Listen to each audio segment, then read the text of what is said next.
ప్రేమ స్వరూపులారా प्रेम स्वरूपो, రెండు రకములైనటువంటి ఐ ఉంటుండాలి. 2 प्रकार के आई शब्द होते हैं। ఏకాక్షరం ఐ ఒకటి, మూడు అక్షరముల ఐ ఒకటి. एक एकाक्षर यानी एक अक्षर वाला होता है आई और एक 3 अक्षर वाला होता है EYE। EYEI ఇది మూడు అక్షరముల ఐ. EYE में 3 अक्षर होते हैं। అది ఈ దేహము ये देह से संबंधित हैं। మూడు గుణములతో కూడినటువంటి. इसमें 3 गुण होते हैं। ఏకాక్షరం ఐ అదే ఆత్మ. एक अक्षर वाला आई आत्मा है। ఆ ఐని నీవు గుర్తించడానికి ప్రయత్నించాలి. ఈ ఐని గుర్తించుకునే ప్రయోజనం ఏమిటి? तो मैं वास्तविक आई यानी आत्मा का बोध करना चाहिए। 3 अक्षर वाले EYE की जानकारी होने से क्या फायदा? కనుక భగవంతుడంటే భగవంతుడికి ఏది అక్కర్లేదు. इसलिए भगवान को किसी चीज की आवश्यकता नहीं होती, సర్వము భగవంతుడే. क्योंकि सब कुछ ही दिव्य है। చరాచర ప్రపంచమంతా కూడా భగవంతుడే. चर व अचर जगत से परिपूर्ण सब कुछ दिव्य है। భగవంతుడికి ఇచ్చేది పుచ్చుకునేటువంటిది అనేటువంటిది లేదు.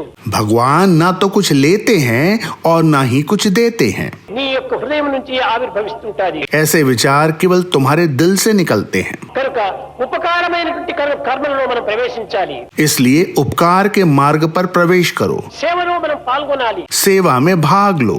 సేవనే మన యొక్క జీవితము. सेवा ही हमारा जीवन है। సేవకు మించినటువంటిది మరొకటి లేదు. सेवा से बढ़कर और कुछ भी नहीं है। కనుక ప్రేమ స్వరూపులారా, प्रेम स्वरूपो, ఈ కాన్ఫరెన్స్ లోపల అనేక దేశముల వారంతా పాల్గొన్నారు. आज के इस सम्मेलन में बहुत से देशों के लोग भाग ले रहे हैं। కానీ ఈ కాన్ఫరెన్స్ యొక్క ప్రధానమైనటువంటి యొక్క ఆదర్శం ఏమిటి?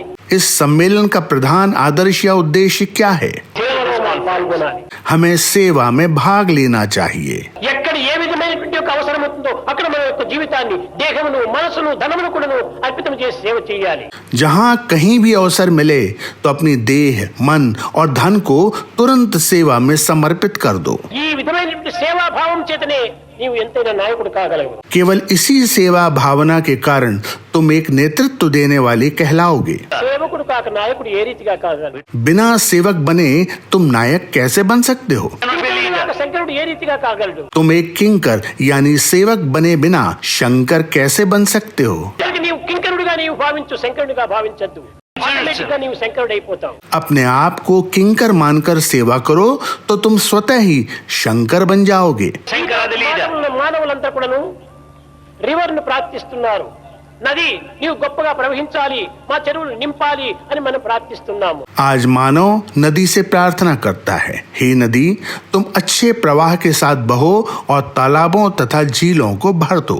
ప్రార్థించవలసినటువంటిది నదులను కాదు, हमें नदी से प्रार्थना करने की आवश्यकता नहीं है, రెయిన్ ను ప్రార్థించాలి. हमें वर्षा से प्रार्थना करने की आवश्यकता है। వర్షాన్ని ప్రార్థిస్తే నదులు ఆటోమేటిక్ గా చేరిపోతాయి. हमें वर्षा से प्रार्थना करना चाहिए तो नदी अपने आप ही प्रवाह में बहने लगेगी। కేవలం సమాజమే దైవ స్వరూపంగా విశ్వసించి సమాజ సేవ చేస్తే నీ అభిష్టములన్నీ కూడా సంసిద్ధమవుతాయి. यदि तुम समाज को दैव स्वरूप यानी ईश्वर मानकर सेवा करो तो तुम्हारी सारी इच्छाओं की पूर्ति स्वतः ही हो जाएगी। समस्त